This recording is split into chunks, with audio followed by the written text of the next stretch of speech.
गाव गोष्टी पाहताना आज आंबेगाव तालुक्यातील तळेघरच्या यात्रेला आले होते। सुरुवातीलाच गेल्या गेल्या सागर भेटला, त्यांनी घेऊन दिली म्हातारीची केस।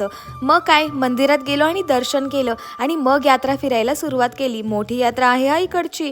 यात्रेत वेगवेगळे किचन्स पाहिले। कोका कोलाच्या बॉटलच्या किचनमध्ये पेन, कसा आहे या, पर्स, खेळणी, काळी भांडी, म्हातारीची केस, बंदूक, दुर्बीण, हार्ट शेपवाला बलून, रेवड्या, कोणी कोणी काय काय खरेदी केलं कॉमेंट्समध्ये कळवा। मग आम्ही एका ठिकाणी रस पिलो। त्या काकी मला घरी घेऊन गेल्या। त्यांच्या इथे यार गेले तेव्हा सर्वांना भेटले आणि त्यांनी व्हिडिओजबद्दल खूप कौतुक केलं आपल्या। आणि आईंना भेटले आणि मला माझ्या आजींची आठवण आली यार।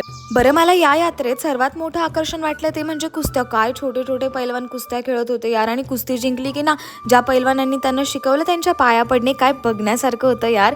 खेळात तर हारजीत चालूच असते, पण हे पैलवान होते सर्वच छान खेळत होते। बरं, हा होता तळेघरचा पैलवान। हा खूप छान कुस्ती खेळला। आता या